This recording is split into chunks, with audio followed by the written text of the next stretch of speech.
You're listening to Fictron, the alternative fiction portal. In today's episode, we'll be discussing Homestar Runner, Adobe Flash, and other early web media. We'll also be discussing skeuomorphic design and its prominent usage in such media. Make sure you like and subscribe, and without further ado, let's get alternative. Once upon a time our teacher said, "You'll never break the rules that we define." But times are changing now, let's look ahead. It's time for us to read between the lines.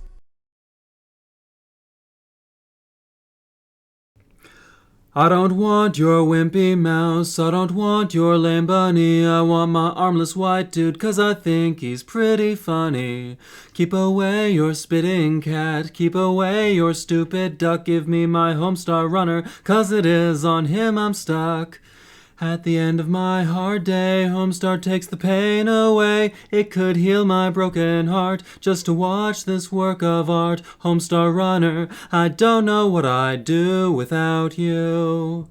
These were the words sung by the Texan Michael Sanders and his band Salsa Commodity in their tribute to Homestar Runner, the preeminent Flash cartoon of the 2000s decade. Bravo. Amazing. Incredible. That was great. Hey, what's up, guys? My name is Bela Ogier. I am the pretentious postmodern hipster your parents warned you about. Don't mess with me. I have an art degree. My name is Peter Daniel Berg. That's 3 names. You can call me PDB. I am the world's only tiger shark to play for the Boston Bruins. And I'm Izzy Adzardi, the world's first Schrodinger's cat girl. Peter, I think you should be the one to introduce this. You know best of all of us. I grew up watching Homestar Runner, as explained in the previous episode. Homestar Runner is a Flash cartoon created I believe it began in January of 2000 by the brothers Matt and Mike Chapman of Atlanta, Georgia. They were initially planning to they made a children's book to parody the mascot of the 1996 Summer Olympics in Atlanta, Georgia. So they made a children's book to parody that and to parody the poor state of children's books at the time. And the name Homestar Runner was derived from their friend making fun of a radio announcement for the Atlanta Braves. You know, it's kind of a baseball thing. Homestar Runner for the Braves. So they later turned this into a Flash cartoon. And for those of you who are unaware, a Flash cartoon, Flash is an animation medium that ran as a browser plugin, and you could use it to make cartoons and games and, most unfortunately, banner ads that had, random code execution. But by far and away, Homestar Runner was the pinnacle of the medium. I'll say that unequivocally. It was the best that the medium ever experienced, so early in the medium, too. Like, there was not really anyone doing Flash to the same level as the Brothers Chaps. I'm kind of surprised that you say it was created to acknowledge how bad children's books were at the time, because, I talked to you the other day about how it reminded me a lot of the humor in Pajama Sam, which is, a game for children that has a lot of this, similar humor. And so I actually kind of I feel like Homestar Runner would be a good children's book. Oh, it would be. In fact, it was probably leagues better than the stuff that was available at bookstores at the time. But, can you imagine, the sweltering summer of 96, going to a children's bookstore as a gag during the Summer Olympics, right? And you're seeing all this, awful on the shelves. And, well, you can draw some dumb animal characters, right? So let's make a children's book and photocopy it a bunch and share it around with our friends. That's the best thing ever. Okay. Yeah. I didn't realize that the market for children's books were so bad at that time. Apparently, according to them, it was. So Homestar Runner eventually... it was pretty early on that it got so big. So there are a couple features on the website, one of which being that there's a feature called Strong Bad Email. So although the main character is Homestar Runner, who is sort of a dumb jock athlete type of guy, real dumb, the breakout star was Strong Bad. Probably more people have heard of him.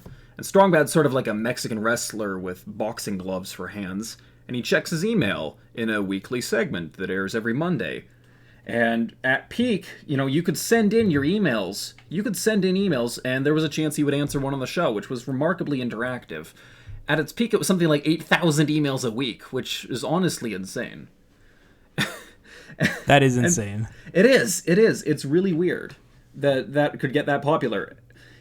Especially considering it's email, which seems so archaic now. Yeah, I wonder if Brutal Moose took inspiration from Homestar Runner when he had fans write him on Televoid. Well, I mean, there have always been web shows that have fan write-in, but and that one certainly felt a lot more like television write-in. Yeah. But in Homestar Runner, in the Strong Bad email segments, you would have the chance of having your suggestion for where the show should go next taken in a completely unexpected direction, instead of just being answered jovially, you know? I noticed that they always tried to subvert what the reader would send them Yeah, or at least make fun of them. for bad grammar in particular. Yeah. And so it got to the point, and this was also pretty early on, where their website bandwidth was so high that eventually Yahoo, their host at the time, called them and said, "Hey, we're fans of the show, so we've been letting this slide, but you guys are way over your limit. Let's help you transfer." Wow. So they were Wow. experiencing multiple gigabytes of bandwidth, like, every week or something, which was unheard of at the time, especially because, like, one of the biggest cartoon they uploaded, I think, was, like, it was a video file for Peasant's Quest, and this was only, I think, a week after YouTube debuted or so, and this video file was only, like 50 megs or something, and it's like 240p potato quality. Of course. Deep fried. One of the main things we want to talk about here is Homestar Runner as a Flash cartoon. Bela, you had some notes written about this, right? Yes. So I guess I'll say that I did not grow up with Homestar Runner. When I think I watched like a couple episodes of it in maybe high school, and I didn't really get it, because I think maybe I saw a show that was like very. I think maybe I saw an episode that was very self-referential, because the show does tend to do that a lot. But upon going back and rewatching a bunch of it for this episode, I really come to appreciate it. It is one of the most Flash things I have ever seen. Absolutely. It plays with the Flash medium itself, too, a lot. Yes. I guess I'll talk about like the kind of impression I got from the setup of characters, because before I went and actually watched a lot of Homestar Runner, I had the impression that it was really just Homestar Runner and Strong Bad. Those are the only characters I ever saw or heard about. Oh, yeah. I mean, honestly, your recent impressions are probably a bit more valuable than mine, considering that, I mean, I first found out about it at a third grade bowling alley birthday party. Third grade Wii bowling parties, hell yeah. No, we actually went to a bowling alley for that one. I know, I'm referencing the last episode. Right. Recording session. Yeah, no, it wasn't Wii bowling, it was very big bowling. We in the corner. Damn it.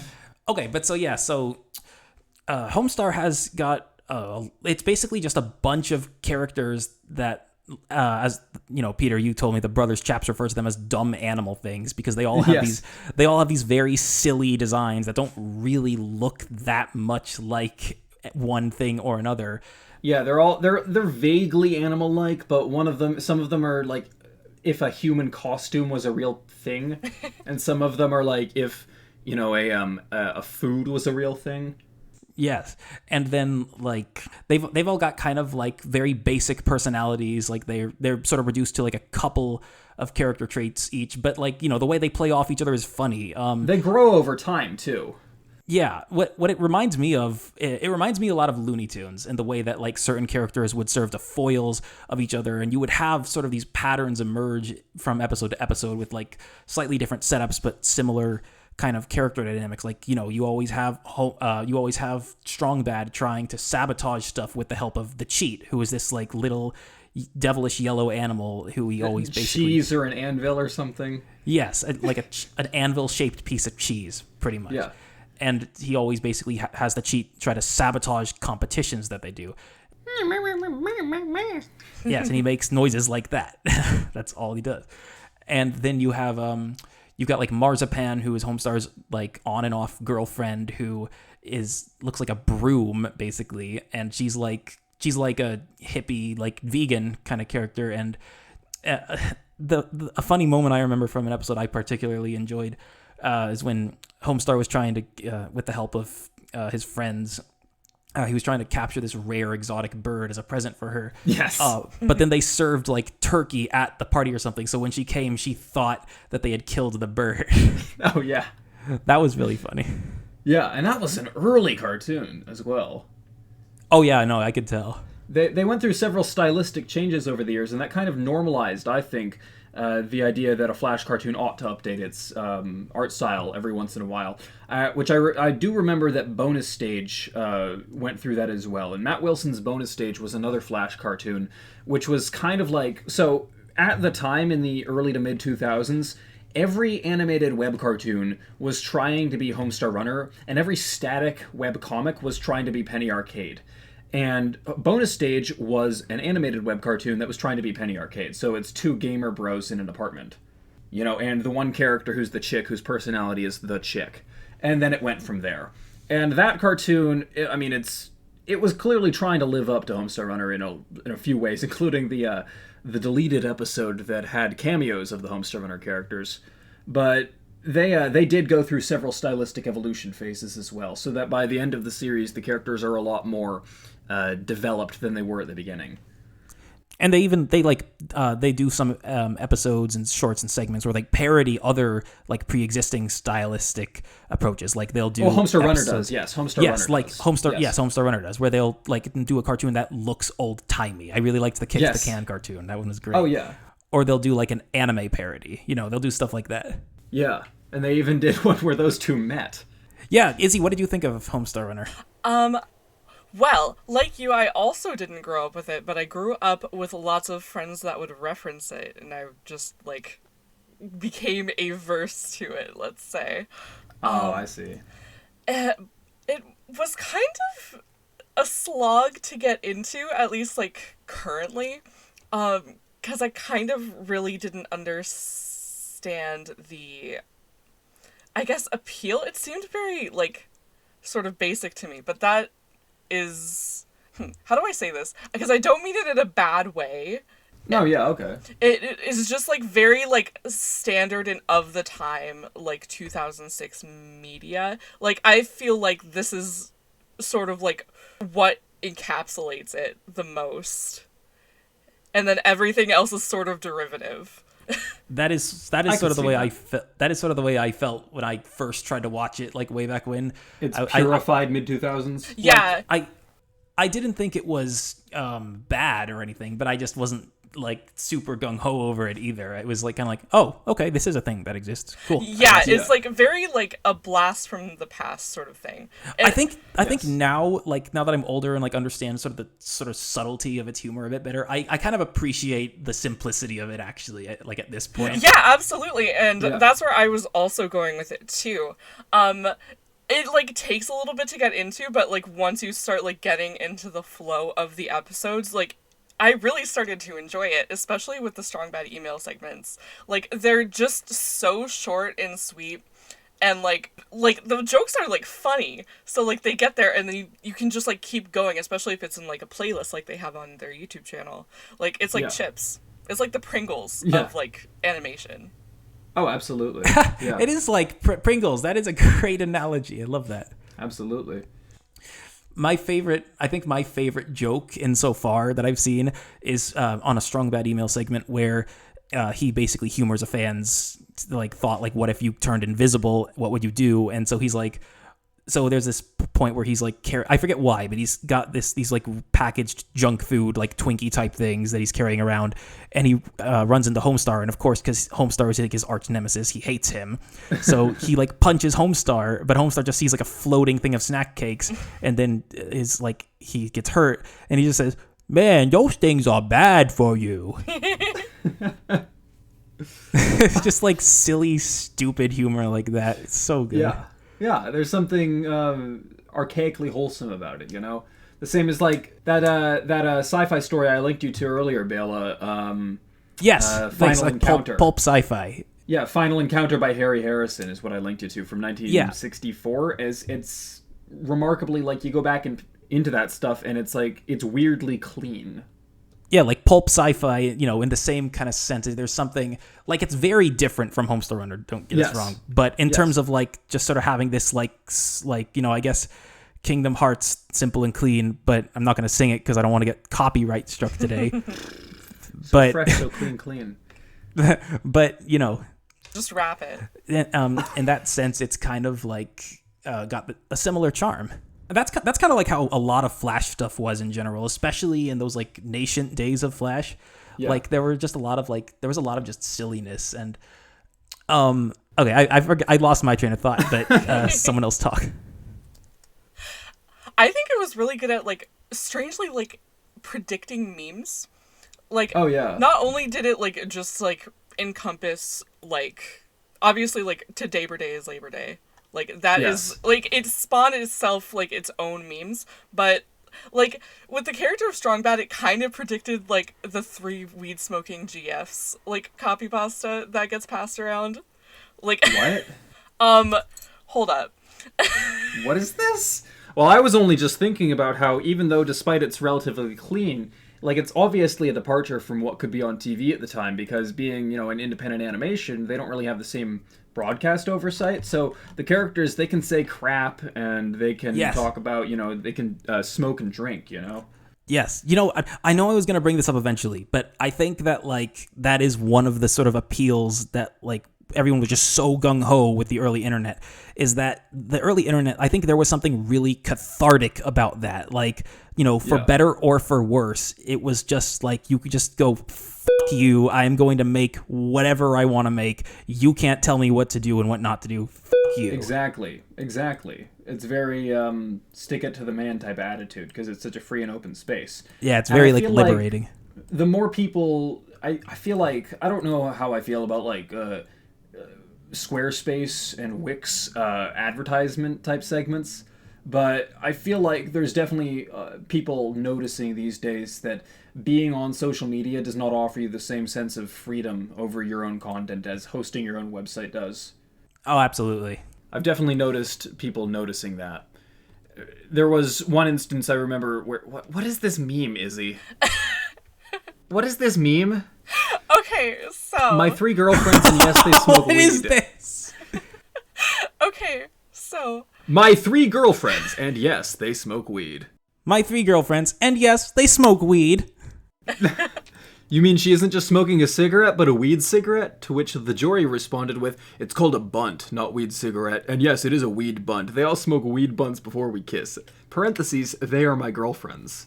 This reads Yes, the same. this delivery is very Homestar. yeah. This reads the same way as like the This weed's the same way. this reads the same way as, you know, that yes, I have a Rick and Morty tattoo. No, I am not embarrassed about it. You know, that's pretty high IQ.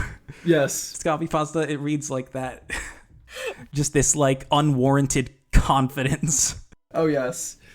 Completely unwarranted. And that's very Strong Bad. Yes. That is true. Strong Bad has like the most unwarranted confidence ever. Yeah, and like it's very like the personification of like internet tough guy, except not really internet tough guy, but very internet tough guy who very much brags about like having like hella girlfriends and then just like realistically just not. Oh yeah, and he's always like leaving like messages on Marzipan's answering machine, which is another like Flash widget thing you can explore on that website. I didn't Marzipan's see that. answering machine. And, you know, he's always like, hey, Marzipan, this is Homestar. I'm breaking up with you, okay?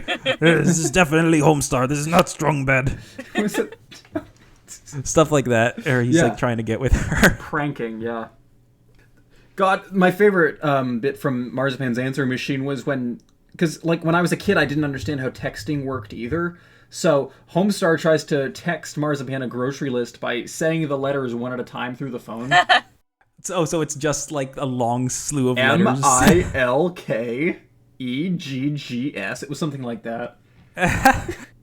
That's funny. Because I didn't understand how texting worked at the same time at that time either, you know? Yeah. Speaking and, you know, of... So yeah, speaking of which, that was another thing I wanted to talk about with not just Homestar, but with like a lot of sort of Flash media in general. I really like the way that the Homestar. So for those who don't know, like, you know, Flash has unfortunately, you know, it's not really. It's basically obsolete. You know, I think from what I understand.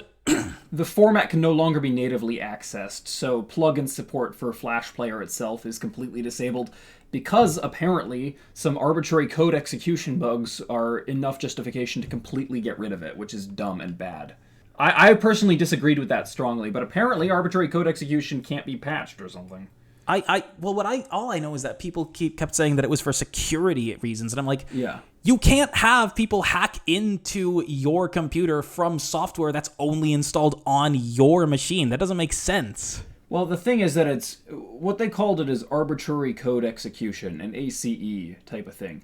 And what that means is that it can potentially access other systems, but I'm not sure, like, again, like there are certain boundaries that seem to be in place that would prevent that, you know? Okay, well, I mean, you're the tech guy here compared to me, so That's the extent of my knowledge on it, but I mean, you're not wrong in the sense that I felt like it was overblown. I felt like it was a bad reason to get rid of it. Far more a better reason to get rid of Flash Player was the amount of RAM it consumes when you're running it. Even still, it ran on computers in the early 2000s. yes.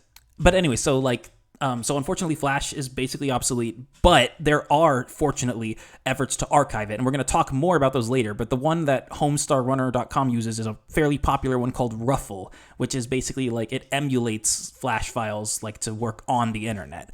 And it works pretty well. Like, I was actually it worked on my cell phone. When I, like, watched some Homestar cartoons on my cell phone through Ruffle, it worked, which was insane to me because, like, Flash has never worked on cell phones before. I remember back in the day, it was a glory that Flash ran through the internet browser on the Nintendo Wii. Oh, that's amazing. Yeah. Although I don't think it worked well, but it worked. And there was also, if I recall correctly, I seem to remember being able to get Flash cartoons to work sporadically on my phone's internet browser. But I had to install a special browser for it or something. Right. Like, it was a browser patched with Flash Player into it. So because of the way that the Homestar site is, like, it's not just these individual shorts that are all like Flash cartoons. Like, the website itself it runs in Flash, and it's like you navigate through each page and through the different sections of pages, like through Flash. And yeah, like Adventure Quest Worlds. yeah, so like the page itself is interactive fiction. It's not just like the individual games and the individual shorts. So in that sense, like, Flash might be like the most interactive digital medium I can think of because, well, in the case of Homestar, it's like I really like how it's like, you know, you can go to see the Strong Bad Email cartoons, which is like you see like a graphic of his computer, or you go to like Marzipan's answering machine, and I like how it's almost like you're wandering around this world yourself. What it reminds me of is in Neopets, which was another, you know, used a lot of Flash stuff, a lot of like HTML stuff as well, I think, but you could like navigate to different pages via the map of Neopia, the planet that they lived on, and by clicking on the different nations, I guess, you could go to like certain pages. And I love this like old Flash style of navigation. I would call it skeuomorphic even. You know, skeuomorphism is like basically archaic features of technology preserved not for practicality but for convenience, basically easy recognition. So like a phone icon on your cell phone, for example, is going to look like an old phone. Yeah. Because like when they first came out, that's what people were familiar with. Or like wood paneling on a station wagon, you know, because it's meant to emulate back when they actually had wood, but now the wood is just decorative. And so in this sense, it's like it's skeuomorphic in that it's using an archaic method of navigation in a digital space where it's like, you know, it's sort of emulating like you have to physically go from one place to another, like actually explore this digital space. It's like Microsoft Bob. Yeah, a lot like that. I kind of feel like that's what GeoCities was going for in a sense. I could understand that. Certainly their file directory was locative, with directories named after places and subplaces and so on.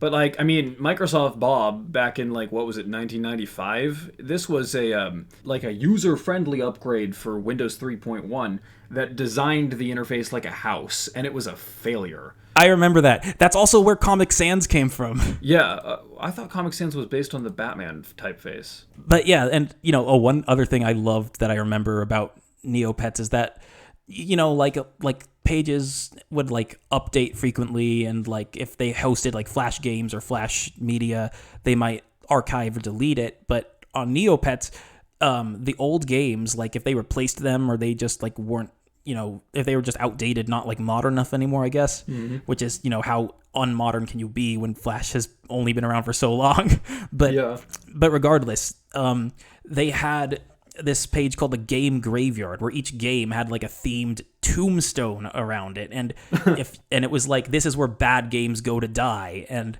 that was the description. And you saw these like crappy, like transparent, ghostly Neopets like floating down, just these like static PNG images to give it this like weird digital like haunting vibe. Yeah. But I like that. I like that they took something like, oh, like these are our old games, they're not as good anymore, but they made it like, they made that fit thematically in the like, in-universe world of Neopia. And that's by and large what the Homestar Runner webpage reminds me of. Yeah, I would say so. I mean, I definitely tried to emulate that back when I first got into making my own Flash cartoons, around 2008 or 2009. How old? I must have been 8 or 9 myself, actually. So that would have been 2004 or 2005. I remember before I had come up with any cartoons, I started making a menu interface.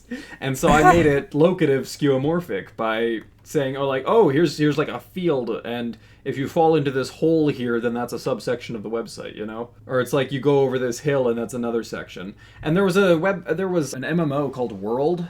So World, WHIRLED, like to whirl I hate something that. around. I know, it's bad. But World was made by the same guys who did Puzzle Pirates, Three Rings Entertainment or whatever they're called. It was an abject failure financially, but it was really cool technologically. So the idea was that it was made entirely in Flash, and all the content was user-generated. So if you knew a little bit about Flash, you could download their Puppet asset thing from their asset pack thing, or what do you call it? Like an API kit, kind of, right? And it would work like a Flash puppet, and you could make your own animated characters using this system so that they would trigger the animations correctly with the MMO's command system, and then you could upload them back in and play as your Flash animated character. Ooh. And so lots of people had custom designed ones, and you could purchase them from the in-game shops. The other people were selling them using in-game money. And the reason it was an abject financial failure is because you could, if you were a developer and making assets for other people to purchase, you could export the digital currency into real money. And so the company got bled dry. Oh, God. And eventually they had to patch that, but it still didn't work. Aw. Like, the economy was busted beyond repair. That reminds me of that one Nintendo DS game where you like draw your character to play as. A little bit, but these things were pretty dang detailed. There were a lot of really fun characters and avatars, and you could right-click on it and tell it to do certain animations. There's always like a dance option or like a run option instead of walk. So then when you go somewhere, it does the running animation instead of the walking animation. There was all this conditional logic to it, and it was really clever. It was a really clever piece of kit. What I remember especially, though, is that World's rooms were arranged so that they were like going through the rooms of a house or whatever. Or there was like the main stage area, which was, when you created a room, you would be able to set how far away the back wall was. And then as you approached it, your character would shrink into perspective. So the main stage area would have like 1,000 people in it, and they would be all scattered through this like amphitheater type of space. And some of the best worlds on display were things that played with this. So there'd be doors that would connect to other rooms. And one of them was like, I Live on a Dragon's Back. And it had this really nice soundtrack. And it was done like a children's art book or something, where it was all designed around different parts of a dragon. So you had, the main area on the back. And then there'd be an area inside the jaws. And it was really interesting. It was really clever that you could move around the world in a way that it felt like an actual space. And I had all of my rooms connected. Like, I don't remember if it cost any like in-game money to create a new room or whatever. You could just create one however you wanted, as far as I recall. And so I just had a bunch of rooms connected, and so people could explore them. And it was very maze-like, because there was no overarching directory. You just had to know where the door was. It was really interesting. I wish there was more documentation on it. Oh yeah, if I can find some, that I'll see if I can find any, because that sounds fantastic. Yeah, that sounds pretty incredible. Yeah, Izzy, what kind of like digital like space creations that are meant to resemble reality in some way? Have you come across like any stuff like that in particular? Well, the most sort of formative I can think of is Club Penguin. Oh hell yeah. World was similar to Club Penguin, except that all the stuff was user-generated, so there was no quality control. It's like the predecessor to VTubers. I think that's actually pretty cool. Not Club Penguin, obviously, but the World. Well, Club Penguin's pretty cool too, though. Well, I think VTubers could stand to have less quality control because a lot of them just go with the generic, like, modern anime art style. Even, like, a VTuber in the style of an 80s anime character would be welcome at this point. Yeah, I, like, extremely, like, hard agree. But the potential is there. Yes, and and so, in a sense, World might have been a predecessor to, say, something more like VR chat, where you get to create your own spaces and move around through them as well. That's with custom totally avatars. true. That's actually the best analogy I can think of, is that it was similar to VR chat, but in 2D and Flash. Well, and this is another thing, like, when it comes to this and with Club Penguin, I'm so impressed by the multiplayer capabilities of Flash. Oh yeah, absolutely. It's strange. It's really, like, you wouldn't expect it to be that way. Like Club Penguin, Neopets, they would have like these Flash minigames like embedded into the main games, and like points and like cash earned from those Flash games would carry over into the main game. That's crazy to me. And it is kind of like, as you said, it's like Pajama Sam, because there's like stuff to click on in the background as well. Side quests within side quests. Yeah. Yeah. And very exploration-heavy areas, you know? Yeah, and even just, like, the scrolling over, like, with the mouse and the different, like, animations that could, like, produce. Like, even with one object. Did you ever try to tip the iceberg? Yes! That was my favorite pastime when I was, like, 11. Yeah. Just hanging out of the iceberg, begging for more people to gather. Yes! Yeah, so for those who don't know, you know, Club Penguin, which was like a big early web-based MMO for kids where like you got to create like a little penguin character and you would like walk around. You would waddle around and make new friends, as they would say. There was a very iconic location in that game that was just this like desolate iceberg that you literally, I don't think you could do. I think there was a minigame. Yes, there was Aqua Grabber. Yes. But other than that, it was just this desolate iceberg that you could just go to and vibe, I guess, with other penguins. And it wasn't technically on the map, like, ever. Like, you could, like, click on it, but it wasn't ever labeled. So it was, like... Oh, that's weird. No, because, yeah, it was supposed to be, like, this super cool, like, secretive location. I think the dojo and the mine were also like that, but eventually got there. They weren't linked from the main menu?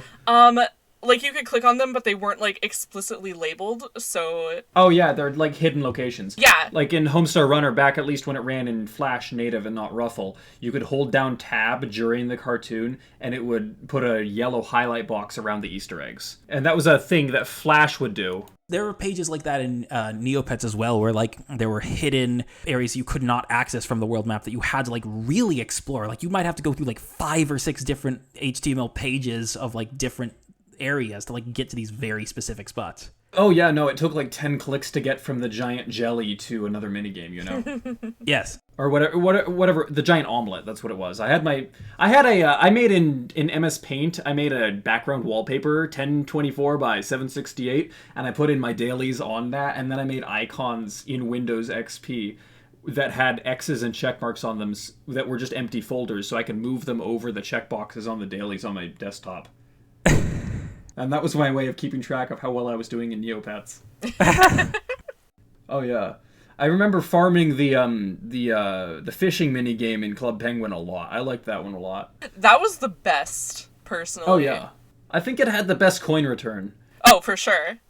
The pizza one is the one I remember the most. The pizza one. Pizza one was hell. Pizza Yeah. one was Yeah. hell. Yeah. It was. But it had the music slaps the hardest, though. Yeah. It's got nothing on Papa Louie's Pizzeria. What's Papa Louie's Pizzeria? From Lego Island? So the Papa Louie games are like these iconic Flash games. Oh, I remember what you're talking about now, yeah.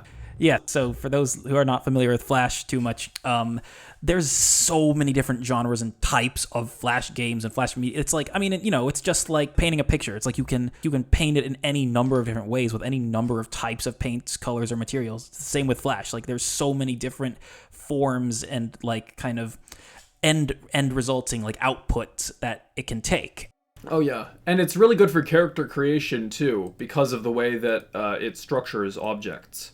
And so, like, one of these genres of Flash game that I remember being fairly popular were, like, basically these work simulators where, like, you, like, worked in usually a restaurant, like, serving food to customers. And Papa Louie's was one of the most, like, prolific, I think, in these. And, you know, the games got very redundant and repetitive because it was basically just the same thing each time, but with, oh, now you're making tacos, now you're making waffles.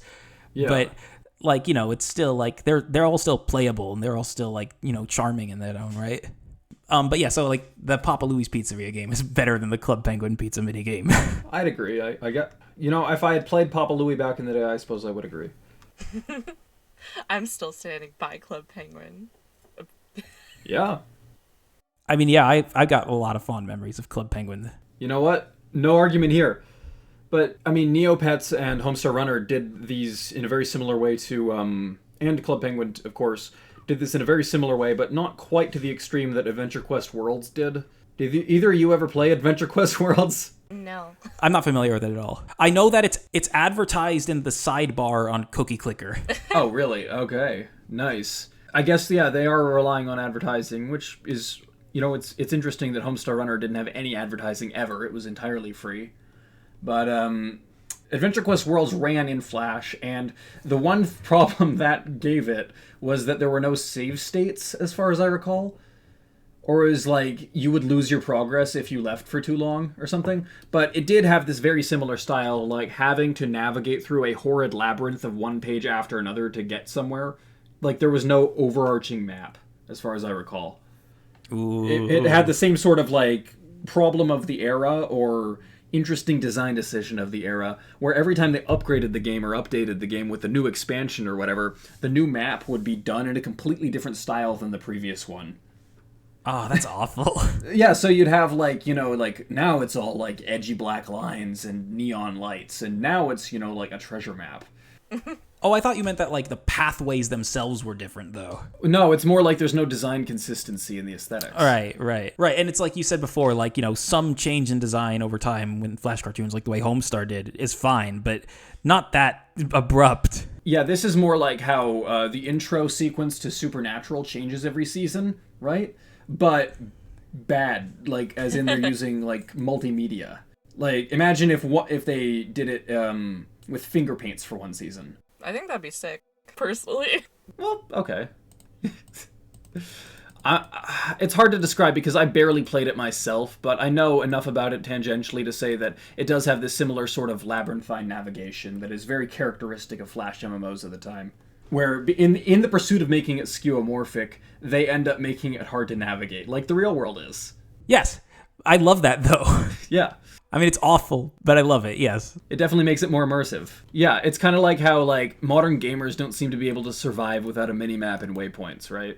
And, yeah, and I've had more time to think about, like, some of the conversations we had, like, in the last episode, too, and I'm probably going to bring this up more in, like, the after show segment, but, like, this whole, like, question of, like, is immersion the same thing as interaction? I kind of feel like it's almost like an inverse of it. Like, in a way, it's like the media, it's like you're allowing the media to interact with you. Yeah, okay. Yeah, I mean, I've got a lot more to say about it, so, like, we'll probably touch on that in the after show, but anyway, oh, you know what I also wanted to talk about? I want to talk about Pop Tropica. Yes. Oh. But Izzy, did you play Pop Tropica? I did not, personally, but I know a bunch of people who did. Oh, man. So Pop Tropica's lame now. It's, like, gotten all, like, pay to win. And, is it still there? I didn't realize there was enough strategy that made it winnable. I thought it was just, like, only the main quest. Well, okay, win may be a stretch of a term for that, but, like, pay to, like, have, like... So like the basic formula for Pop Tropica was you had these different islands, and so originally Pop Tropica was a Flash game. Now it's like HTML based, like everything else, and it's like they're basically starting again from the ground up and having to redesign all these islands and convert them to HTML, and it sucks because there were like literally tens of these like worlds. There were like maybe 30 of them, I think, like by the end of its life cycle. Yeah, I played through the Secret Spy one. Oh hell yeah, that one was great. Yeah. Most of them were great. But wasn't it called Pop Tropica because it was in association with, like, Pop Cereal or something? Wasn't it a cereal brand thing? I'm not sure. I know that it was created by Jeff Kinney, author of Diary of a Wimpy Kid. Oh, that's right. And, isn't that weird? I wasn't there a crossover with that other Big Nate? Yeah, Big Nate. Yeah, which is a comic strip. They did a lot of crossovers. There was crossovers with Big Nate. There was a crossover with there were multiple crossover worlds with Choose Your Own Adventure books. There was a crossover with Diary of a Wimpy Kid and a crossover with Peanuts, I think. Huh. Well, it's good that they're comic artist gets in touch with other comic artists like that, I suppose. Yes. But anyway, so the basic formula for Pop Tropica, and still to this day, even though it's not in Flash anymore, but I'm going to be talking about the Flash version. So the basic formula for Pop Tropica was that you have this like map with different worlds, and they were, well, it's sort of like, I mean, I guess they weren't worlds, they were like islands. You had this map of different islands, each themed around basically a specific genre, and it like pit you as like the star character of like some kind of story, some kind of narrative surrounding each of these islands. Like you'd have to solve some problem at each place. It was on like it's technically multiplayer, but it like barely, because the way it worked is that each island had like a common room you could go into where like other players would appear. But outside of that, it was just you. You did not see other players outside this room. Huh. Yeah. Some of this kind of, skeuomorphic design quality carries over into this game as well, because, like, if you want to change... I remember on one world, there was a drink bar where you could, like, mix the drink colors and, whatever color you ended up with and drank, that would be your new hair color. Oh, I remember that. If you wanted to change your skin color, there were, like, balloons that would randomly generate each time you loaded the screen to a variety of different colors, and you would click on them to change your skin color. Mm-hmm. So, just like more of that, like you can't just go into some setting to change it. You have to actually wander to these places in the game space. Yeah. Well, that's kind of like how in Humongous Entertainment games, like in Putt Putt Travels Through Time, you have to choose a paint color. And you actually have to go to a paint shop, a mechanics, in order to choose it, right? Yes. Yeah. A lot like that. And it also changes the UI color, too. Oh, yeah, it did in some of them. I think in the newer games it changed as, like, overhead display, not in the old ones. Yeah, in the newer games, meaning from, like, 2003 instead of 2001. Yes. Yeah. Newer, quote-unquote. Right. Yeah, but, like, that might be, like... In a way, it's almost like when I think of myself, like, on the Homestar website, clicking through it, navigating, it's like I almost start to feel like, am I a character myself? Like, am I... like my own person somehow looking into this world and like navigating it myself, pressing these VHS buttons and like phone answering machines and computers. Like you start to kind of put yourself in it in a way. Yeah. It is a format that has a great potential for weirdly deep immersion. Yeah. Especially considering how simple the graphics are and how relatively simplistic the interactions are. But the fact that you have to navigate it as though it were a physical space, I think, lends itself well to really putting yourself in your character's shoes. And it is the same way with even, I think, Flash animations. In part because even a lot of Flash animations, you can interact with them in a way that is... It doesn't disrupt the story, it's ancillary to the story, but like even adjusting the contrast knobs on Strong Bad's computer screen, like you could do that at any time, it makes you feel as if you're sort of there, Yeah, and I remember in the one episode where his computer, like, explodes, you click on them, and, like, the computer makes these buzzing, like, whirring noises, and sparks fly out when you try to press them, because it's broken now. Yeah. It does sort of solidify you as being some kind of, like, ephemeral character in a way. And there's content put in there on the expectation that people will interact with it, even though it's not telegraphed at all. And yeah, and then still even more so, this is, and I've been, I really took this for granted when I was younger. I just was like, oh yeah, that's just how Flash stuff works. Like you're able to right click on Flashes, or you were at least, when Flash was still around, you could right click on them and there would be options like play, forward, rewind, which so like these things would pause basically, as well.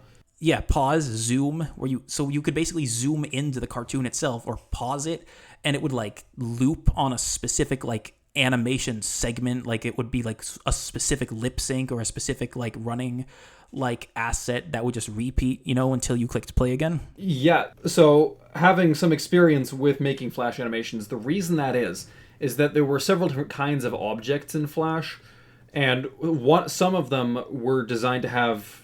Essentially what it is there's a timeline when you make a Flash animation, but individual objects can have their own internal timelines, and you can set that to sync up with the main timeline or run independently.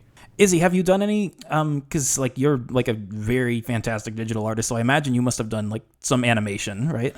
Not in Flash in particular, although I was pretty versed at Flipbook Hanata, I think it was, for the 3DS. Not 3DS, nice. But whatever was before that. Even if it's not in Flash, like I know a lot of animation softwares use like similar principles to Flash, like motion tweens, like, at this point the object is here and has these properties, at this point it has these properties, and it's just like a gradual change from those 2 points on the timeline. And oh yeah, totally. so like I have experience with that with like video editing. I've not done it with like, sort of proper animation, though, Yeah. like proper like character animation. Yeah. The really neat thing about Flash when it comes to the internal timelines, of course, is that because you can set up code in Flash to run on a specific frame, you can actually create recurrently executing code using the internal timeline of a separate object. And so that was the way a lot of these Flash games worked, is that they would have sort of a counter to trigger something recurrently, and all you had to do was create a new object, and then just put the script, the piece of code, at a particular frame, and then extend the timeline until it was as long as you needed it to be, instead of having to actually tell it to wait a certain number of frames. Is there Wow. anything that's quite like that now? Because all I I've really been have... looking for something, yeah. Yeah, all I really have is the like video editing software from Adobe, and that really doesn't like give you the range of stuff to do that Flash does. Yeah. Well, I think Yeah. there's Adobe Animator, which is basically just Flash, but not, I guess. Can it actually export games to HTML5? It should be able to, right? I think so. I think it has the option to do that, but I'm not sure if it retains all of the same capabilities. But I thought that was the coolest stuff back in the day, especially because the Flash action script is basically just Java, or JavaScript, I think. Let me check that. But so what I've been thinking about lately with regards to this being able to right-click and actually mess with the Flash cartoon and like, mess with the animation of it itself, I feel like that's something very unique to Flash, like the SWF file extension that it takes. That's like if you could open a random PNG image online and draw on it or like erase it. Not with some special app, but just as a property of the PNG file extension itself. Yeah, or turn off the layers as if it was still a Photoshop document. Like, how weird is that? Yeah, exactly. That's just, one of many things I love about Flash that make it unique. It was a really strange and wonderful format, absolutely. The capacity for interaction was built in, and I don't think many things really took advantage of that. In fact, it would have been, I think the only thing more that Homestar Runner could have done is actually played with the right-click menu. I don't know if it allowed you to do that, but it would have been the untapped potential for Easter egg, would be if you were able to right-click, and then the characters would get mad that you right-clicked or something, and say, hey, don't pause. Theoretically, you should be able to do this. And then there were some games like, the Impossible Quiz, a very infamous game that is basically built on like annoying lateral thinking and problem solving to like basically troll the person playing it and be super difficult for just the sake of annoying you. But so like there were like problems in games like that to be solved where like you had to like not touch the walls and get from like point A to point B, and the solution was to right click and use the open like text dialogue as a bridge across the 2 points. Right. Yeah. I think I remember this. Like that, like in the right-click menu isn't even actually part of the Flash, technically. Like it's not technically built into it, but it's still taking advantage of that as like, so Flash can be mixed media, I guess, very easily. Yeah, definitely. There's ways to incorporate, you can embed a video file, I think it's possible to... You can definitely do a hyperlink in Flash. That's how the Flash files were able to link to other websites and to other pages on the same website.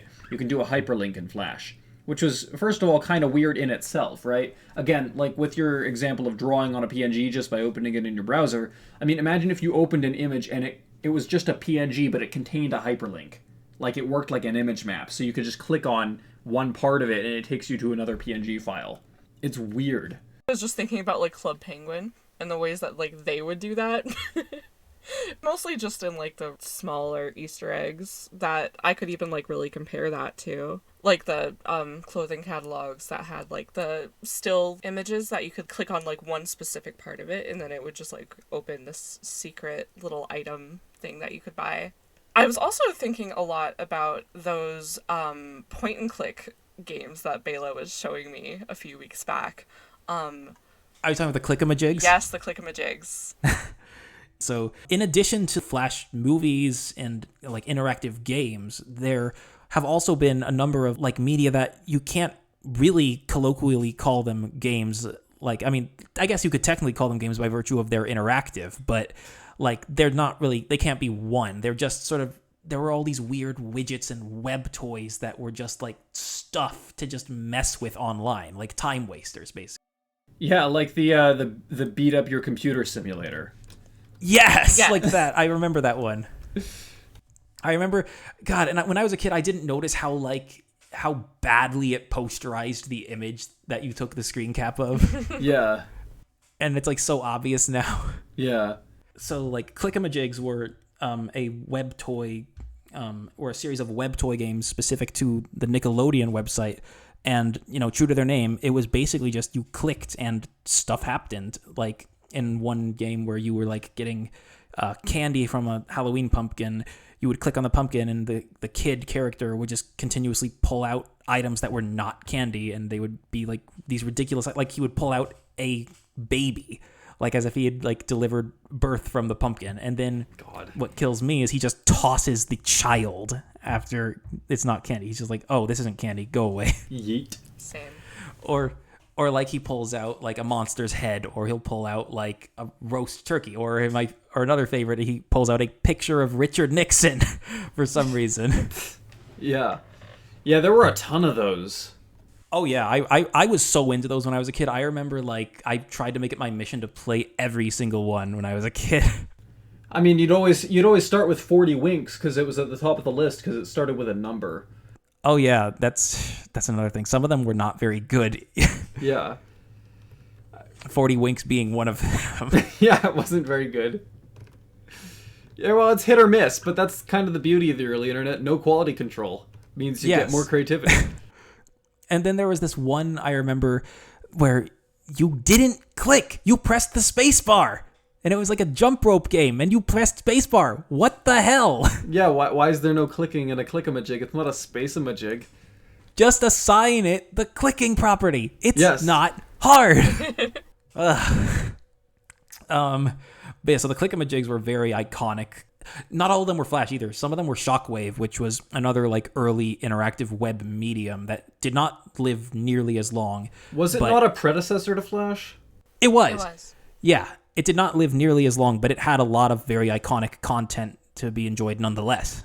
Another web toy I remember that I wanted to bring up is there was this widget web toy thing called Falling Bush that was just like a bunch of these different sized spheres being generated and like a ragdoll like crappy PNG of George Bush with it was his head on like a cartoon body.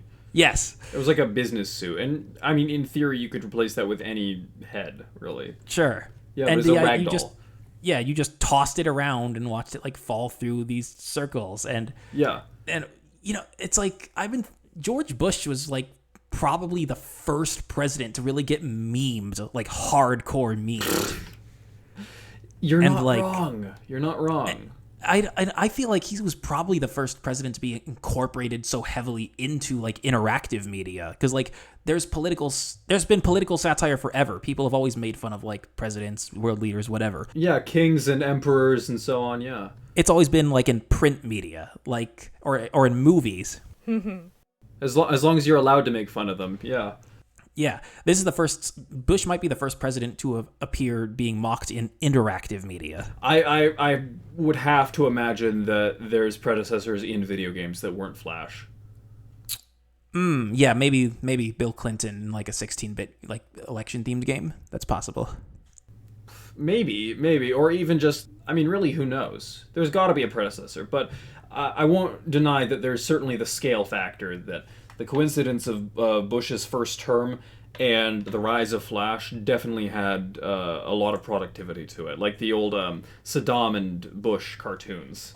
Do you remember those? What? No, I don't. These were a series of cartoons that had Saddam and Bush. It kind of also reminds me of, like, what's it called? So here's the Earth. Yes, End of the World. That's one of my favorite End of the animations. World, yeah. Okay, apparently here's someone uploaded a 1080p version. Motherland! Yeah. Okay, so I quote this all the time. I think about this all the time. Yes, it's so good. I do too. Originally from October 30th, 2003. Becoming crashed into. I am lit tired. I love that. Meteors becoming crashed into us. Yeah, it's so good. And there was this, and there was Salad Fingers, and there was Eskimo Bob, and there were the animated segments on that. Were the animated segments on Bob and George, that Mega Man comic, were those done in Flash? I think 8-Bit Theater had some animated segments done in Flash as well. I remember one where they had singing some Roy Orbison. So when you brought up Salad Fingers, though, that brings up another good point. For as much like very lighthearted, wacky, fun content Flash has had, there's been some really like gritty stuff to come out of Flash as well. Oh yeah, and Salad Fingers is a prime example. David Firth is a mad genius in that regard. I mean, he excels at sound design, to the exception of almost everyone except Umami, I'd say. Like, really menacing audio work. But the content of the cartoons themselves are really strange and dark and dreamlike. I mean, I could compare them to Tim Burton, but it's not exactly like Tim Burton because it's not nearly so incoherent. Izzy, you've seen Salad Fingers? I have seen Salad Fingers. I actually got to introduce my girlfriend to Salad Fingers for the first time last year. She hates it so much. It's wonderful. You're right about the Tim Burton comparison. There's like a certain like randomness that is incorporated to Salad Fingers that makes it very much its own thing. And I think it's like more haunting than anything Tim Burton's really ever produced. Like, I find him at least more unsettling. Oh, absolutely. And, and another like gruesome Flash thing that comes to mind, Flash animated thing from days of yore, Happy Tree Friends. Was that Flash? I believe it would have very had Flash. to have been. It I looked believe very for the Flash. era it would have had to have been, yeah. I was never a fan of Happy Tree Friends. Neither story was short. I. I loved it. Like honestly, the thing is that like, even though it's like a lot, like much more graphic and gritty and gory than Salad Fingers, I think Salad Fingers was more unsettling because it was more atmospheric. Yeah, for sure. Absolutely, and a lot of Salad Fingers was and other cartoons by David Firth were heavily inspired by David Firth's dreams. Yeah, I could absolutely see that. Yeah, I mean, Happy Tree Friends was really just like, it's like you've seen one episode, you see them all. Yeah, basically. It's all about the anticipation. It's like Final Destination. In what ways can we horribly maim our characters this time? Yeah. So in that sense, it's like Family Guy. Oh, God. Yeah. Those were pretty popular on YouTube around the same time, so it makes sense. True. I remember, like, growing up in, like, the really, really old, like, YouTube stream, like, chat room thingies where you could like just put on a video. You remember that? I have not met like anybody who remembers them. Well, I remember catching like a live stream from a YouTuber like way before live streaming on YouTube was like a common thing. Yeah. No, Wait, yeah. What are we talking about? Sorry. YouTube had this thing back in at least 2009. It was like this little sort of like pre-stream like site that you could go in and you could like upload like links to different videos, and you and like your friends could all watch this like this playlist of videos together. I think you could also maybe live stream too. I don't remember this. Was this through Google Video or was it actually YouTube? It was through YouTube for sure. Okay. Because I don't think they were even like with Google at that point. It was like way before. Okay. So it was like this really old thing. I remember just like being shackled up in there and like role playing while having like fucking anime OPs playing. All right. And like Family Guy clips like interspersed, but like like it was a very like strange time. Also, around the same time, Foamy the Squirrel. Oh my god, my ex-girlfriend was so into Foamy the Squirrel. Yeah. Okay. I was never into Foamy the Squirrel. I knew about the character, but I'd never been to it or whatever. It's a website? It probably was a website. I think it was on Newgrounds. It was probably on Newgrounds. I remember watching it mainly on YouTube. Let me look up because I don't remember who made it. Jonathan Ian Mathers. Yes, him. Okay, yes. It does look an awful lot like Invader Zim. Yes, that is also extremely true. I know they did like a lot of promos for like Mindless Self-Indulgence, who also like worked with Jonan Vasquez from who made like Invader Zim. And that's actually how I found that band, which is insane. They're still fucking going, and they have multiple style changes like throughout the years, and like this current iteration looks very like sort of more anime-y with how it like I don't know. Well, this cartoon character is on the periphery of my awareness of cartoon characters or brands or whatever. The same way as that. What's the monkey that has like the really wide face? Do you know what I'm talking about? Like it has like. You're gonna have to be more descriptive. So its mouth is oval shaped. And its head, the upper half of its head is narrow. I see it on like backpacks and shoes and stuff. Oh, I know what you're talking about. The moment you said backpacks and shoes, I knew what you were talking about. I've never been able to figure out what it's called. I don't know. I know exactly what you're talking about now, though. Yes. Oh, that's so funny to me that the moment you said backpacks and shoes, that's what did It's it. merch. It's merch or something, I guess. It's just like sometimes there's things you think are from something, but it's just the merch. Like that's what Hello Kitty was supposed to be. Oh, I see what you mean. Or like Hoops and Yo-Yo. Do you guys remember Hoops and Yo-Yo on Hallmark cards?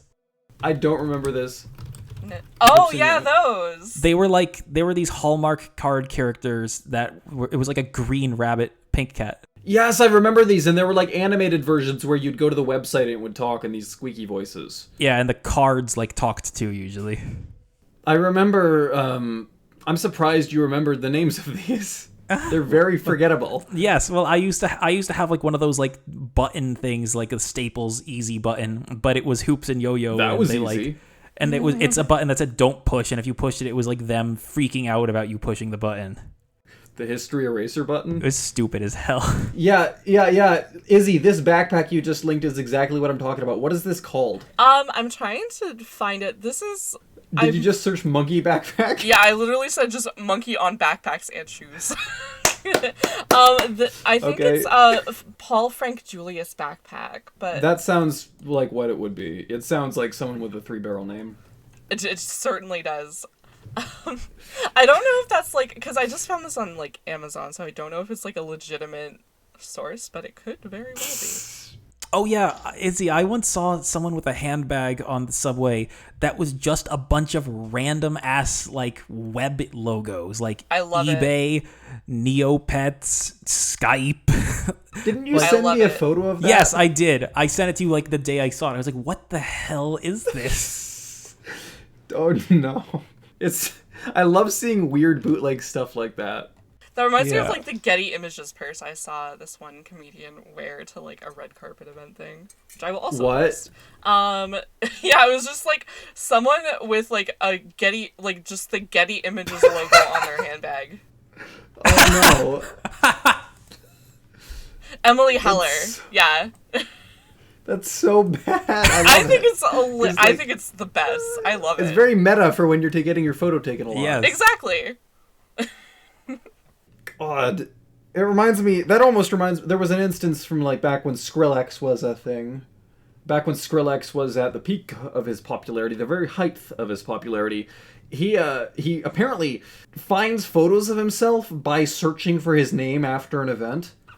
So he posted a picture of himself on his Twitter, not realizing that someone had edited it to be a meme. And he was like, "Hey, having a good time." And it's like, everyone was pointing out, dude, this is making fun of you. It's like, imagine how high up you have to be where you never have to take your own photo. You can just Google search yourself after a thing. After you go outside, you just go outside and come back and Google and search yourself, and you find a picture. You know what that reminds me of? That's like the one of the like newer like the crappy 3D Garfield movies. Garfield Gets Real. There's a background like so the plot of I don't know if I'm gonna put this in the episode, but the plot of that episode is that like it's presented like that the newspaper comic exists in its like own world and like there's a portal to the real world and Garfield and Odie like go through it by mistake. Okay, like the Fat Albert movie. Yes. Okay. And so, but so there's one shot where like they're in the studio that I guess produces Garfield, and like they're trying to like communicate to the studio executives that they're the real Garfield and Odie, not just a regular cat and dog. In the background of like when they go to the Garfield studio headquarters, there's like, you know, just a poster of a random Garfield comic on the wall. But if you zoom in, it's like an edited comic and it's got like expletives in it and shit. And they just put it in the background. And that's just in the movie. Yeah, they didn't look at anything. Dang. It's so great. funny. Come to think of it, I'm pretty sure that Tommy Wiseau also does the thing where he just Google searches himself after an event to find pictures of himself. Could you talk about Nitrome? Because you've been raving about Nitrome to me for a while now. Yes, so Nitrome was, okay, I guess I should talk about, like, Flash games were often outsourced to individual creators and then hosted by, like, the company commissioning them on. So, like, Armor Games was a big host of Flash games, or Addicting Games, and these Congregate, and also even Cool Math Games works like that, too. Yeah. Like, a lot of the games on Cool Math Games aren't even about math. Yeah. And so all these different like game sites would basically outsource independent Flash artists to like make games for them and have them hosted on their sites. And then you would have like third-party game sites like AndCon, which was like a lesser-known one that it was all like third-party stuff. I don't know if there were any actual like AndCon exclusive releases. But Nitrome, I'm pretty sure they had like a team of artists that like specifically were hired to work on Nitrome games because they all have very similar visual styles across each game. They all sort of emulate this like pixelated style. But so the thing that's very unique about Nitrome's Flash games, they in particular were very experimental and did very cool things with Flash in a lot of their games. I would say the majority of their games were basically centered around like they would take one core mechanic and just see how far they could carry it. So which one should I talk about first? The folding one. Oh, yeah. Okay. So Fault Line, for example, was a game that I can't even... It's hard to describe, so I'm just going to show some video footage of it up on the side right now. But so Fault Line, you are like this robot creature navigating some kind of cybernetic landscape, and you can stretch your arms out to basically reach these node things, and you like pull them together, and it basically collapses reality in that space between those two nodes. And you have to like basically find the correct ways to collapse and release reality to like navigate this landscape. It's kind of like those old Mad Magazine segments where you'd fold the page along a specific line in order to combine two halves of the image into a new image. It is like that. You're right. It's kind of like that. So the idea being that the whole screen is like a sheet of paper. You've chosen a line along which to fold the sheet of paper such that the crease joins the world together into a new arrangement, and then you can travel along the new surface that you've created with its new continuity. This is probably the most interesting, I think, mechanic Nitrome has ever done in any of their games that I know of. It's just such a unique idea, and the first thought I had when I first played this game was, I can't believe Flash is capable of this. Yeah, that was the thing that blew me away too, is like, how would you make that work in Flash? Especially like you and I, we were playing Stinkoman 20XT6, and we played, the official version on the Homestar website is still kind of busted. Like there's a bug where during level selection where it'll just it'll fail to load the level XML data, and then it'll just play through all of the scenes in order and keep layering the sound, like that old Madden 95 glitch. Yeah. RIP. Which is the reason that, RIP. I mean, that's the reason that John Madden was mentioned in Moonbase Alpha, is because of that glitch. I don't know if I sent the video to you, but essentially, if you restart the game during the intro at a certain point, it fails to unload the audio, so it keeps layering it keeps looping the audio. So he says, "Welcome to John Madden, John Madden, John Madden, Football 95," or something. The official version that's been ported through Ruffle on the Homestar website doesn't work as well as the fan port to Godot that we found. And the fan port to Godot gets a few things wrong. RatherOnFire.com, if you're listening, please align your sprites to the pixel grid. This is not optional, okay? If you want to emulate it authentically, and I know it was a Flash game, but please, I'm begging you, lock your sprites to the pixel grid, if you have to, you rotate and then you upscale. Rotate at base resolution and then upscale. And I don't remember now, I want to go back and check, but right now I don't have a way of confirming how the enemies used to blow up, but I'm pretty sure that their segments did not free rotate as they exploded. Well, long story short, like, if you're listening, please make that change. But long story short, if the Brothers Chaps are doing such a, even with all their experience and capabilities of over, nearly 20 years in Flash, if not, more than 20 years in Flash, and they're having difficulty porting it like this to the point that it's, it's not fully functional again, how the hell did Nitro manage to do such complex and interesting mechanics back in the heyday? Well, Fault Line didn't come out too terribly long. That maybe came out in like 2012. It wasn't super long ago in terms of like Flash. That's still, like when Flash was active. Yeah, no, I am very impressed by it. And it's really strange. There's a lot of really fantastic Nitro games. Like, there's way too many for me to really talk about all at once. But yeah, like Fault Line just happens to be the one with, like, I think the most unique mechanic worth mentioning. Yeah, absolutely. What was the other one with the ninja? Yeah, Final Ninja.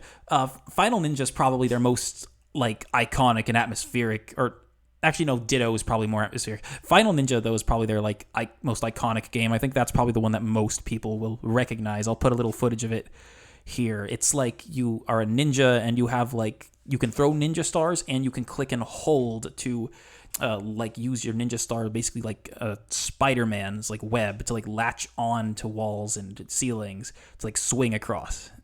And it's very fluid. It plays very fluidly. It plays very well, yeah.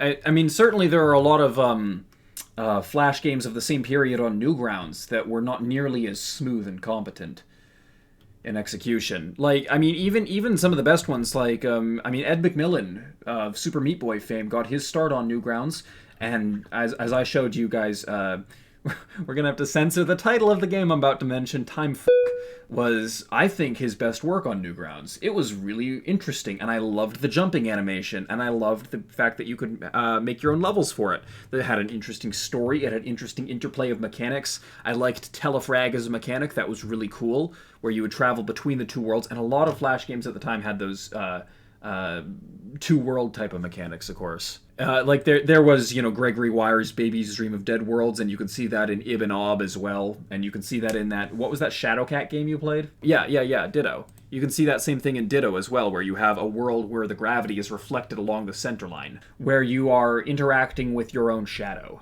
So there's mirrors that reflect a shadow version of yourself. And so you have to worry about both interacting with collisions on the shadow plane and in the regular world. So, yeah, absolutely. There's, like, a vast range of quality between different Flash media, just like with anything else. It's not all, like, it's not all, like, silly and wacky, and it's not all super polished, and, it's not all, like, crappy either. I'm on Nitrom's website right now, and I'm noticing, well, first of all, I love the UI, and second of all, they've apparently launched their own Flash player called Supernova. Yes, that's the one I was using when I was trying to show you those games. Right. Does that work for anything? I don't know. Okay. Well, it's good to have another point of comparison. So the Flash plugins I've got so far, let me go to my bookmarks. Flash plugins. I've got Flashpoint, there's the Newgrounds Flash player, and there's Ruffle. And now there's the Nova one as well. So those are the ones people can try out for themselves if they want to. I wanted to talk about Flashpoint. If they want to emulate them, Yeah, so I would absolutely recommend Flashpoint personally. If you guys listening are interested in trying some Flash games or reliving some nostalgia for Flash games you used to play, get Flashpoint. It's free. It's basically just a massive, massive archive of several different pieces of Flash media, known and well-known and obscure. It says on their website they have over 100,000 games and 10,000 animations. And the way it works is that it basically, you download it. If you download like the regular, more like client-friendly, like user-friendly version, it doesn't like install all the games to your computer because that would be a massive file. What it does is that each time you boot up a game for the first time, it connects to the internet and through, I think, a series of like proxies, maybe. It basically saves that game and those files to Flashpoint, and then you can play that game offline, like whenever. And yeah, it's just, personally, Flashpoint is my absolute favorite thing to come out of the past like 2 or 3 years. I love it so much. And it's not only Flash games. It has all sorts of. It has some Shockwave games, which I haven't been able to get Shockwave games to work for years. And Flashpoint, they work on Flashpoint. I remember the most lost piece of media I've been trying to find in my entire life has been, there was a demo for Shockwave on the Shockwave download website on the Shockwave download page on the Macromedia website, right? Macromedia Shockwave. They had a demo plugin which was basically Cooler World for PlayStation, but it ran in browser natively. I thought that was the coolest shit. Do you guys know Cooler World? I'm pretty sure it was for PlayStation, wasn't it? Yeah, it was for the original PlayStation. So you're a beach ball, and you're rolling around a maze of stone blocks in the sky above the desert, collecting coins and keys to unlock doors. It's pretty simple, but it's fun. And so one of on the Shockwave demo page, like the proof of concept for here's Shockwave is basically a complete emulation of Cooler World. Oh, and it's on Flashpoint? I don't know if it's in Flashpoint. Oh, okay. Soon. Yeah, hopefully they'll find it. Let me see. I don't think it was called Cooler World though, because obviously it was like they didn't probably have the license for it, you know? Because it was just like it was an emulation of it essentially. But I've never been able to find this nor any documentation of it. So one thing I also wanted to mention is Homestuck, because Homestuck uses Flash very effectively in that, like, it has a lot of pages that are interactive where you click around, or like, you know, they're interactive in different ways. Like there's different types of little bits of interactive media throughout the comic to kind of keep things fresh. But originally, because most pages of Homestuck are GIF animations, but originally, Andrew Hussey, the creator of Homestuck, was planning to do the whole thing in Flash, and you can even find like the early like first couple pages of the first version. And I'm so glad he didn't do that, because can you imagine what a nightmare it would have been to archive that? It would still be in Act 5 too. Oh, true. No, it might not even be in Act 5 yet. I think he would have just given up. Yeah, frankly. probably. Well, he did. That's why he changed, because it became too much to make the whole thing in Flash. Also, like, imagine how different, like, stylistically it would be. Oh yeah, it looked all weird. Smooth. It looked and it so would make weird. it so much harder for people to edit it too. Yeah, Yes. true. Like, especially considering it's called MS Paint Adventures. Right. Like, the pixely style is so iconic. Yeah, it's the staple. Yes, that aliasing. I love aliased line work. It's underrated. More artists need to do stuff with it. I'm going to literally murder bicubic scaling and bilinear interpolation as well. Like, aliased line art is so dang good. I love it so much. I'm going to talk about that a lot more when we get to Homestuck. Like that. Whenever I see, like, sometimes there's like retro games ported or like upgraded to modern, and they put like a smoothing upscale filter on it, I'm like instant no buy.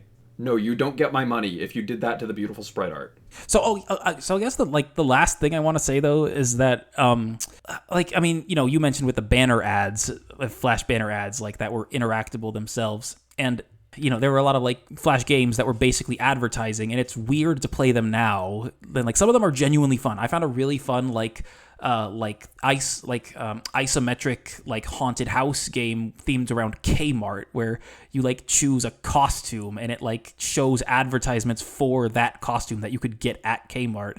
And what? It's weird playing games like that now because they have so many just dead links in them. Like Flash was really a big deal though for a while. Like it was a new medium to pioneer, and boy did people pioneer it. And yeah, absolutely. It's unfortunate that it's been outmoded now, but I think its legacy still lives on. And I'm seeing more and more now than ever, more people doing what we're doing right now, reminiscing about Flash stuff, talking about it. And so yeah. I'm just very grateful that there's continued interest in it, like more than I ever really realized when I was a kid. Absolutely. So yeah. Well, you don't realize what you're missing until it's gone. Yes. So yeah, I can't recommend Flashpoint enough if you guys are interested in checking out Flash for the first time or just reminiscing on old fond Flash memories. Yeah, and if you if you find that Flashpoint doesn't work for you for some reason, there are alternatives such as the Newgrounds player, the Nitrome player potentially, and Ruffle. And Yes. roomdating.com. TheRoomDating.com. Oh my god, this episode's gonna be a nightmare to edit. I'm so Yes. sorry. Yes. It's gonna be a very good dream. So you guys didn't do the Swiss cheese last episode because you're cowards, but There were no I guess- notes. well, you could have interacted with it. You could have interacted with the Swiss cheese by just throwing it somewhere, seeing what That's true. happens. Did you try like right-clicking on the Swiss cheese and zooming in first? Yes. Let's do that right now. Do something with Swiss cheese, Izzy. I'm trying to I don't know, figure out pull how up to a- do it on the site. Okay. Hold on. I'm Okay. recording it though. Here's what I'm doing. Be riggedy right back. What's in the sack? Okay, I'm opening my notebook to a random page. I'm gonna puncture a whole bunch of holes in this sheet of printer paper, and then I'm gonna lay it down on top. Yay! Thank you. Who the fuck is that? Oh boy. Consistency concepts every day feel so good to deliver. Wait, so Peter, that's boy. what you got from throwing the Swiss cheese, though? Yep. All right, Oh. next. Fantastic. Can't play You know that what I on should the do? podcast, but- You know what I should do in a future episode? I should try using a piece of Swiss cheese as my microphone's pop filter. Oh my god.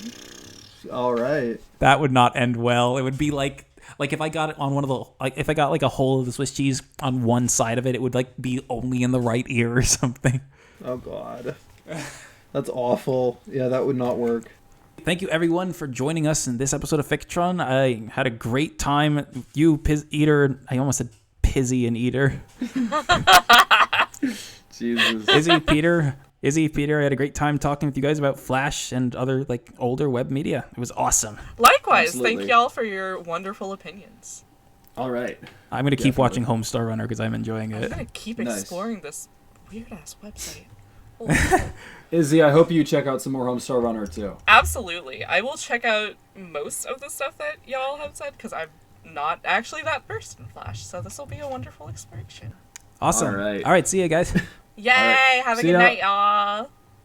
Thank you so much for listening to this episode of Fictron. Be sure to leave a like and subscribe to the Fictron YouTube channel. Also, check out the official Fictron website at altficportal.wixsite.com/Fictron. That's altficportal.wixsite.com/Fictron. And be sure to follow us on Twitter at altficportal. You can reach me on Twitter at serrated_M, Izzy at Tombscone, and PDB at peterdanielberg.com. Links and relevant media will be in the description. Lastly, I'd like to say I've been dealing with a lot of my personal life as of late, but I'm hopeful that episodes will be able to air regularly again in the near future. Thank you all for listening, and we'll see you next time.